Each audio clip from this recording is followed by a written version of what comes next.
TV debate में दिया गया एक बयान, पूछा गया एक सवाल देश और दुनिया के लिए चर्चा का विषय बन जाएगा, ये तो कोई सोच भी नहीं सकता था। लेकिन नुपुर शर्मा मामले में यही हुआ है। एक छोटी सी बात को उठा के उसे इतना बड़ा बना दिया गया कि सबका ध्यान आज उसी की तरफ है। लेकिन इन सब में आखिर आउटपुट क्या निकल रहा है? क्या जिस ग्रुप ने इस मांग को उठाया था वो अपना ऑब्जेक्टिव अचीव कर पा रहा है, या फिर हालत हो गई है कि चौबे जी चले थे छब्बे बनने दूबे बनकर लौटे। एक पक्ष के ऊपर खूब बात हो रही है, प्रदर्शनों के ऊपर खूब बात हो रही है, इस्लामिक शक्तियों ने मिलकर भारत की सरकार को झुका दिया, भारत की हिंदू सरकार माफ़ी मांगने पे आ गई, इसको लेकर खूब जश्न मनाया गया। लेकिन हमारे आज के इस वीडियो में हम बात करेंगे कि इसका दूसरा पक्ष क्या है, इस पूरा का पूरा जो माहौल बना है इससे नेगेटिव इम्पैक्ट क्या पड़ा है मुस्लिम समाज के ऊपर, मुस्लिम सोसाइटी के ऊपर। नमस्कार, मैं सौरभ कुमार, आप देख रहे हैं आयुध।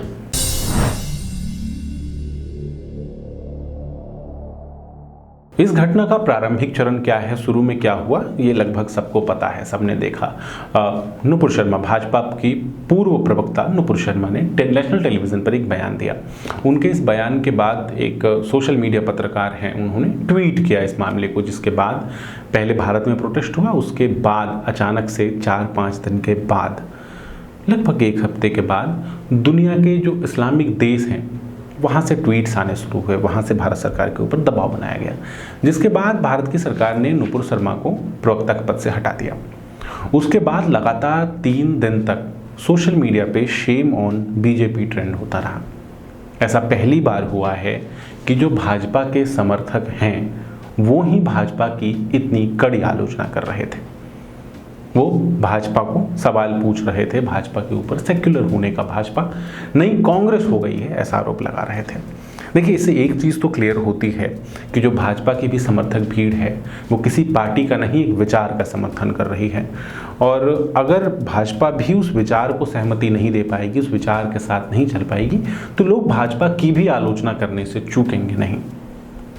लेकिन इन सब के बीच जो प्रभाव भाजपा के ऊपर पड़ा है, जो प्रभाव हिंदू समाज के ऊपर पड़ा है, उसके साथ एक प्रभाव मुस्लिम कम्युनिटी के ऊपर भी पड़ा है। और इस प्रभाव के ऊपर एक आर्टिकल लिखा है, द प्रिंट पे एक आर्टिकल है इब्न खालदून का। इब्न खालदून इस्लाम के स्कॉलर हैं, इस्लाम के स्टूडेंट हैं। अपने इस आर्टिकल में कुछ बहुत वैलिड पॉइंट्स उठाते हैं, कुछ बहुत जेन्युइन पॉइंट्स उठाते हैं। उन्होंने इस आर्टिकल का हेडिंग ही यही है, टाइटल ही यही है कि ये जो पूरा का पूरा मामला हुआ है, इस मामले के बाद मुस्लिम समाज को भारत में और ज़्यादा संदेह की दृष्टि से देखा जाएगा, और ज़्यादा क्वेश्चन मार्क के साथ देखा जाएगा। क्योंकि कुल मिला के जब भारत में आप रह रहे हैं तो आपके लिए भारत आपकी प्राथमिकता होनी चाहिए।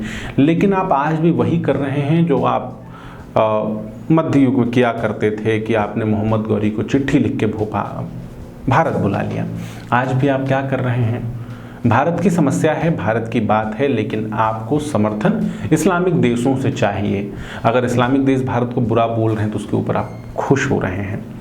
इससे और कुछ नहीं होगा। लोगों के मन में जो संदेह था कि भारत के मुसलमान भारत के प्रति वफादार नहीं है, वो संदेह और बढ़ रहा है उसमें। वो और इस्लाम में उम्मा की बात की जाती है, यानी कि जो देश है आपका वो मैटर नहीं करता, सरकार मैटर नहीं करती, मैटर करता है क्या? तो सिर्फ आपका धर्म मैटर करता है। इसी आर्टिकल में इब्न खालदून ने एक चिट्ठी की जिक्र करते हैं। ये चिट्ठी लाला लाजपत राय ने CR दास को लिखी थी। इस चिट्ठी में लाला लाजपत राय लिखते हैं कि मुझे भारत के 7 करोड़ मुसलमानों से कोई परेशानी नहीं है। उस समय भारत में मुसलमानों की जनसंख्या 7 करोड़ थी। मुझे भारत के 7 करोड़ मुसलमानों से कोई परेशानी नहीं है, लेकिन भारत के 7 करोड़ मुसलमान प्लस हथियार लेके खड़ी अफगानिस्तान की भीड़, मध्य एशिया, अरबिया, मेसोपोटामिया और टर्की, ये सारे अगर मिल जाते हैं तो फिर इनको रोक पाना मुश्किल होगा। ये जो अचीव करना चाहते हैं उसको अचीव करने से इनको रोक पाना बहुत मुश्किल होगा। और आज लाला लाजपत राय का ये डर सही साबित होता दिख रहा है। आप कर क्या रहे हैं? एक बयान था, ये आपने लगातार जब से ज्ञानवापी में शिवलिंग मिला है उसके बाद से लगातार शिवलिंग की मौकरी की गई, शिवलिंग के ऊपर तरह के बेहुदे कमेंट्स किए गए। ऐसा कोई पहली बार नहीं है, लगभग हर रोज ऐसा किया जाता है। MF हुसैन सब बड़ा एग्जाम्पल हैं। लेकिन हिंदू समाज ने कहीं कोई प्रदर्शन नहीं किए, उन्होंने आपकी बात का जवाब बात से दिया। एक समय तक भारत में भी यही था, प्रॉफेट मोहम्मद का अपमान होता था तो उसके ऊपर एकेडमिक डिबेट्स की जाती थी।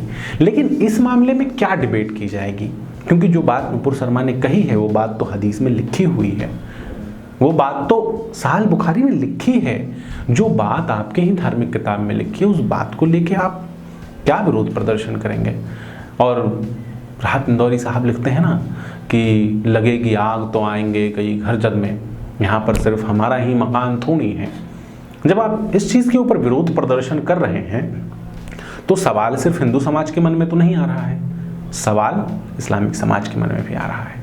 जो पढ़े लिखे मुसलमान हैं, जिनको ये बात पता है कि साहिह बुखारी में क्या लिखी है और देख रहे हैं कि उस बात के लिए उनका विरोध किया जा रहा है, उनके मन में भी तो ये सवाल आ रहा है कि आखिर विरोध हो किस बात का रहा है। वो कंफ्यूज्ड हैं और इसी कंफ्यूजन का परिणाम है जो आप एक्स मुस्लिम अभियान देख रहे हैं।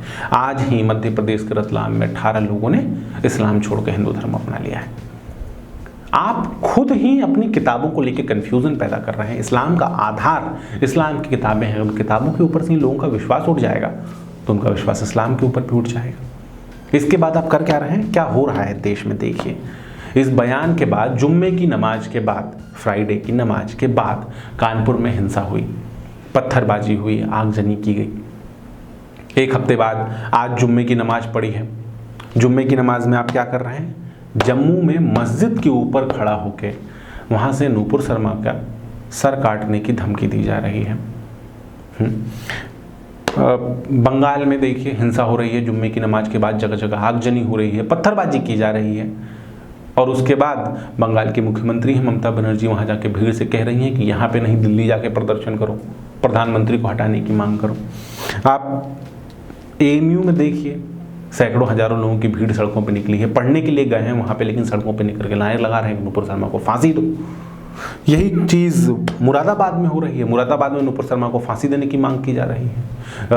जामा मस्जिद के बाहर जुम्मे की नमाज के बाद प्रदर्शन हो रहे हैं, नुपुर शर्मा को सजा देने की मांग। क्या आप भारत को भी पाकिस्तान बना देना चाहते हैं जहाँ पे ईश निंदा के आरोप में किसी की जान ले ली जाएगी। देवबंद की एक बैठक में प्रस्ताव रखा भी गया था। प्रस्ताव में बात यही रखी गई थी कि भारत में भी ब्लास्फेमी लॉ होना चाहिए। क्या भारत का संविधान इसको तोड़ने की एक कोशिश नहीं है? क्या भारत को एक इस्लामिक राष्ट्र बनाने की, इस्लामिक शक्ल में ढालने की कोशिश नहीं है? अब इन सब के बाद ऐसा नहीं है कि सिर्फ विरोध ही आ रहा है, नुपुर शर्मा के पक्ष में समर्थन भी आ रहा है। जो लोग कभी इस्लामिक लिटरेचर की बात नहीं करते थे, आइडियोलॉजी की बात नहीं करते थे, वो लोग भी आज कुरान और हदीस खोल के देख रहे हैं, पढ़ रहे हैं। डच MP ग्रेट विल्डर्स, उन्होंने ट्वीट किया। ट्वीट करने के बाद उनका सीधा कहना यही था कि आतंकवादियों के बयान से झुकना नहीं चाहिए, पूरे के पूरे देश को नुपुर शर्मा के साथ इसमें खड़ा होना चाहिए।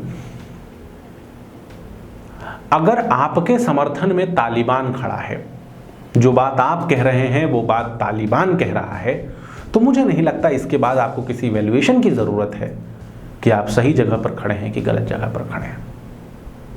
और अगर ये सब ऐसा ही चलता रहा तो जिस तरीके से एक्स मुस्लिम अभियान चल रहा है, जिस तरह से घर वापसी चल रही है, क्या होगा, भविष्य क्या होगा, ये बहुत दूर की बात नहीं है।